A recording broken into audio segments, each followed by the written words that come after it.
Now, I've often said that governments are completely incompetent, inefficient, and don't get anything done. But if there's one thing that this Trudeau government has proved themselves competent in, it's targeting their political enemies, weaponizing the courts, law enforcement, and bureaucracy against them.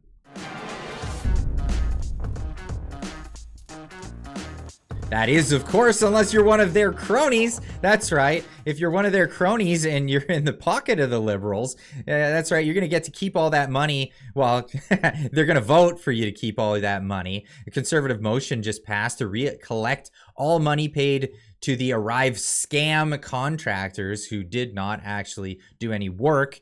It passed, but not without the Prime Minister and his Deputy Prime Minister voting against that in favor of letting them keep the ill-gotten gains. Now, moving on to crime and punishment, I'm really concerned with the way things are going in Canada. Petty criminals and violent criminals, they're not going to spend any time in jail or get any severe punishments that are going to be enforced, but they'll dole out punishments for all kinds of things. The hate bill, we're going to get into that later in the video. But this is a case where a southwestern Ontario cop his penalty was upheld for what? For what did he do? He donated $50 to the Freedom Convoy. This is a thing, by the way, that's completely legal. There was no judge said that the court that what was going on in the Freedom Convoy was illegal, especially even at the time that the donations went out. But nonetheless, this punishment was doled out to this officer. Now, what was the punishment? This is CTV reporting on this. Constable Michael Briscoe will be forced to work 80 hours without pay after he was convicted of one count of discreditable conduct for donating $50 in February 2022. He donated to something that was his political speech, which is protected by the Charter of Rights and Freedoms in Canada under the freedom of expression. But his employer sentenced him to indentured servitude for 80 hours. Now, tell me if this is being hyperbolic, but essentially any sort of punishment in any legal system, the only difference, the arbitrary difference, is time allotted. The amount of time for the punishment, the severity of the punishment. If indentured servitude is a type of punishment that can be doled out in Canada, I think we've hit a new record low. But it gets worse. It gets worse. This is all information that was gotten by ill-gotten gains. Nothing that would stand up in a court of law, of course, because this information was hacked. It was hacked. His information, his donation. The only reason anybody knows about it was because that information was hacked. And did anything happen to the hacker? No, not that I'm aware of. But this is his admission to doing exactly that. Yes, I doxed the truckers. I did it. It was me. I hacked Give Send Go, baby. And I do it again. And he writhes for minutes and minutes on end. I do it 100. Yeah, anyway, I'm not going to give this guy any more camera time because that's what he was looking for. Now, of course, the Babylon Bee coming in with some humor. Trudeau suffers PTSD flashback after driver politely honks the horn to tell him that the light is green. Yes, but in all seriousness, it is crazy what Trudeau has been ramming through in legislation. The most recent one is this new Bill 63, the Online Harms Act. Well, what does it actually do? There's a lot of people saying, well, it doesn't do much of anything. We're just trying to protect the kids for things that are already against the criminal code that you could already go after people for. Why do you need this new extra legislation? Well, let's talk about what we need this extra legislation for. Apparently, under this Online Harms Act, this is dug up by Rohana Rezel on Twitter, says that the government can put you under house arrest and force you to wear an ankle bracelet if someone else believes that you will write something hateful online in the future. We're not talking about putting people under house arrest for things that they've committed, that they've done. No, this is to say that possibly in the future, you might do something, and we have a hunch that, you might do something that's hate, something that's a new definition that they're inserting into the law as well, which will be a standalone, and we're going to get to that in just a minute. But let's look at this. Pre-crime, plus thought crime equals pre-thought crime. We are in 1984 at this point. It is absolutely insane. Fear of hate, propaganda, offense, or hate crime. The fear of it. The fear that somebody may commit something that they have not yet committed that is just about their opinion and a matter of speech. This is egregious. It is crazy. Conditions and recognizance.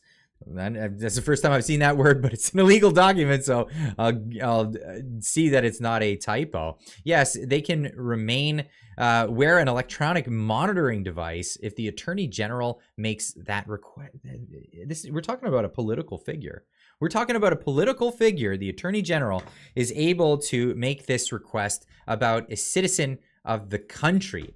Now, the follow-up to this from Rona was, don't believe me? Well, from the government's own backgrounder, as a punitive or preventative measure to protect all people in Canada, there would not be a need for evidence that an offense had actually been committed. They don't need any evidence. It's just punitive. They can go after you if they don't like you. And well, I mean, what else do you say to that? What else do you say to that? Now, he was asked about this. This is the government's war on the internet includes freestanding hate crime offense. So this isn't going to be hate added to another conviction.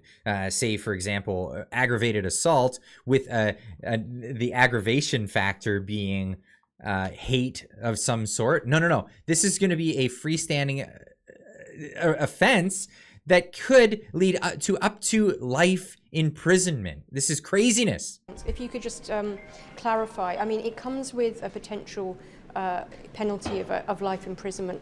Could you just clarify for us how that would work? I mean, what kind of offences do you envisage could carry that kind of offence? And are you saying that it's no longer an aggravating factor, that it could be a standalone offence, but could you give us some examples of that? Okay, so in terms of the second part of your question, we're not eliminating the aggravating factor. Right. But what we are doing, it's a little bit easier for me in English, is what we are doing is creating a freestanding hate crimes offence, which touches any possible delict or crime under the Criminal Code of Canada. And I think what is important about it is that it gives the police and it gives prosecutors more flexibility in terms of contemplating this aspect on the front end of their deliberative exercise, on the front end of how they will conduct their prosecutions. We're not supposed to be giving the government more wiggle room to convict people to things. Now, this is reminiscent of Soviet era type things. Show me the person, I'll show you the crime. This isn't the way government should operate. In fact, government should be, the whole idea of separations of powers and the whole breaking the government up into fragments is so that this absolute power can't be corrupted absolutely. And it is being corrupted. And they're looking for easier ways to convict people while maintaining a stance, a posture that it's better to keep violent criminals out on the streets. What is actually happening in this country?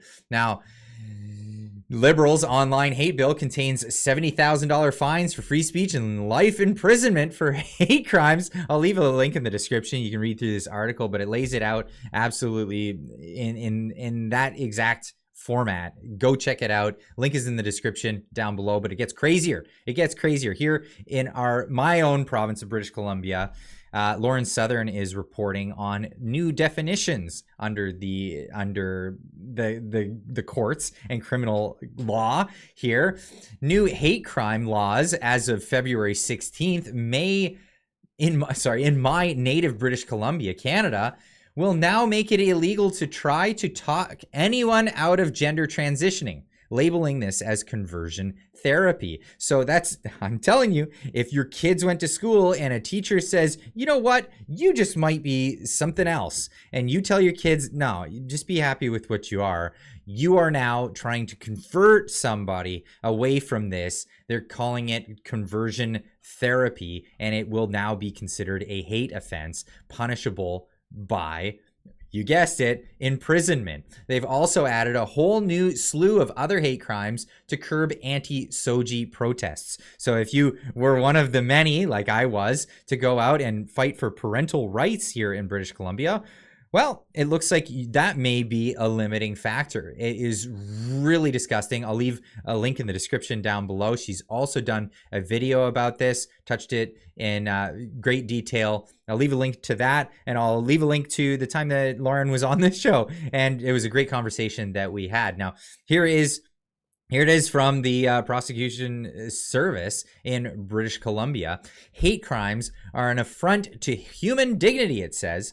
They threaten the important societal values of equity and diversity. My Pee Wee Herman meter is going off right now.